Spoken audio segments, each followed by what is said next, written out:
Rappreżentanti mill-gvern, mill-industrija kreattiva, mill-edukazzjoni u mis-settur kummerċjali ingħaqdu flimkien għall-konferenza li fukat fuq kif Malta tista' tkompli tibni industrija b'saħħitha illi toħloq opportunitajiet ta' xogħol għal kulħadd mill-ħaddiem tekniku sal-produttur lokali u anke tħajjar investiment barrani. Wieħed mill-mistiedna ewlenin Dustin Chorodowicz spjega kif pajjiżi żgħar bħal Malta jistgħu jsibu n-niċċa tagħhom f'dan is-settur.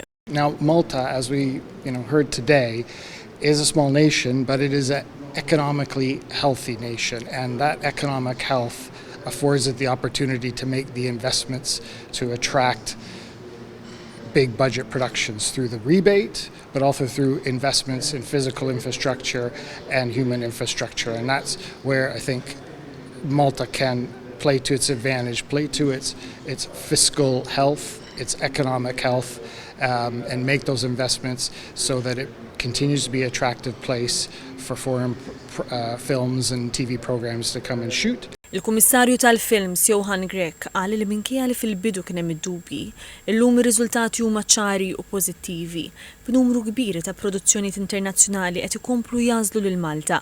Dan qal qed iħalli impatt ekonomiku qawwi fil-pajjiż. Spjega kif ġiet identifikata l-ħtieġa għal taħriġ avanzat b'75% tal-ħaddiema Maltin fl-industrija qed ikomplu jtejbu l-kompetenzi tagħhom bajnuna mill-programmi ta' taħriġ iffinanzjati minn persentaġġ tal-cash rebate.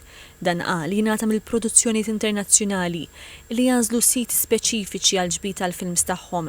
Il-Ministru għall-Arti Owen Bonnici qal li l-industrija tal-films f'Malta għaddiet minn bidla kbira minkejja l-isfidi bħal pandemija tal-COVID-19 qal li Malta saret attrazzjoni dejjem tikber għal produzzjonijiet internazzjonali, tant li bħalissa għaddejjin 8 produzzjonijiet simultanjament. Il-Ministru Bonnici qal li f'dawn l-aħħar snin Malta laqet 169 produzzjoni ta' films fosthom blockbusters ta' Hollywood, budget illi jaqbes is-635 miljun euro.